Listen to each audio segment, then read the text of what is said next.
Halo, perkenalkan nama saya Amrin Horitarigan, mahasiswa akuntansi semester 4 STI Sultan Agung Pematang Siantar. Pertemuan kali ini kita akan membahas topik mengenai lembaga keuangan non-bank bagi peningkatan perekonomian masyarakat. Lembaga keuangan non-bank adalah lembaga keuangan yang menawarkan berbagai layanan perbankan tetapi tidak memiliki izin layaknya perbankan. Umumnya, lembaga-lembaga ini tidak diperbolehkan mengambil simpanan giro tradisional dana yang tersedia, seperti yang ada di giro atau tabungan dari publik. Ciri-ciri lembaga keuangan non-bank adalah sebagai berikut. 1. Melayani jasa keuangan yang sama dengan bank, kecuali menjalankan lalu lintas perbayaran di masyarakat. 2. Tidak tunduk pada peraturan perbankan dan pengawasan sekarang dilakukan oleh otoritas dilakukan oleh OJK sama dengan bank. Contohnya seperti bank investasi, pemberian pinjaman hipotek, dana pasar uang, perusahaan asuransi, dana lindung nilai, dana ekuitas swasta, dan pemberi pinjaman P2P. Selanjutnya, fungsi dan peran dari lembaga keuangan non-bank adalah: yang pertama, mengurangi penimbunan dana. Dengan menyatukan pemberi pinjaman atau penabung dan peminjam, lembaga keuangan non-bank mengurangi penimbunan uang tunai oleh orang-orang di bawah kasur, seperti yang biasa dikatakan umumnya pada orang. 2. Membantu sektor rumah tangga. Sektor rumah tangga bergantung pada lembaga keuangan non-bank untuk memanfaatkan kelebihan dana mereka dan juga untuk memberikan pinjaman kredit konsumen, pinjaman hipotek, dan lain-lain. 3. Membantu usaha kecil. Lembaga keuangan non-bank juga membantu sektor bisnis non-keuangan dengan membiayainya melalui pinjaman, hipotek, pembelian obligasi, saham, dan lain-lain. Dengan demikian, mereka memfasilitasi investasi dalam pabrik, peralatan, dan inventaris.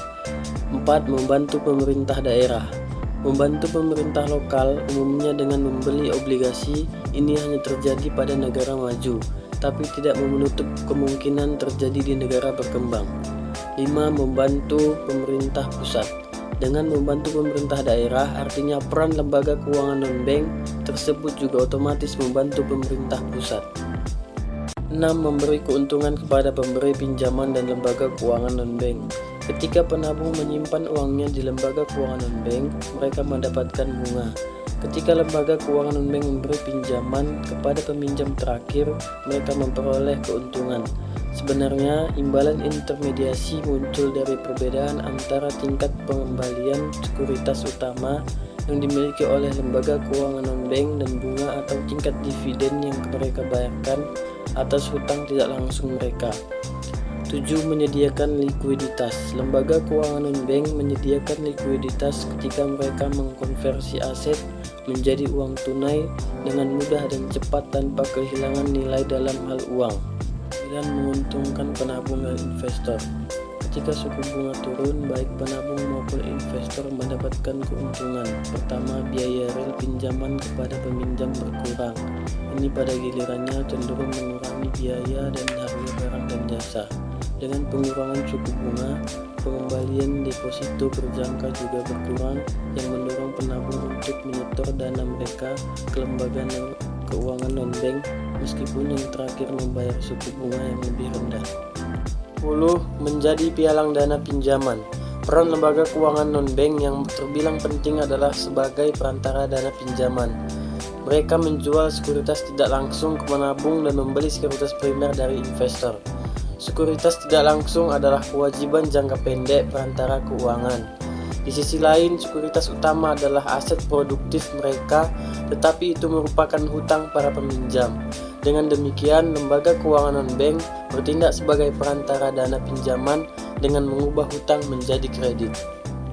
11. Mengurangi risiko. Ketika perantara keuangan non-bank mengubah hutang menjadi kredit, mereka mengurangi risiko kepada pemberi pinjaman akhir.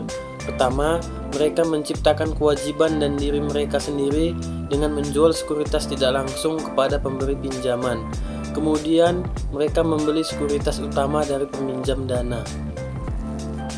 Fungsi dan peran lembaga keuangan non-bank selanjutnya yaitu sebagai investasi dana, membentuk aset dan liabilitas baru, skala ekonomi dan dapat mendatangkan stabilitas di pasar modal, memicu pertumbuhan ekonomi dan meningkatkan perekonomian rakyat. Sekian topik yang dapat saya jelaskan. Terima kasih.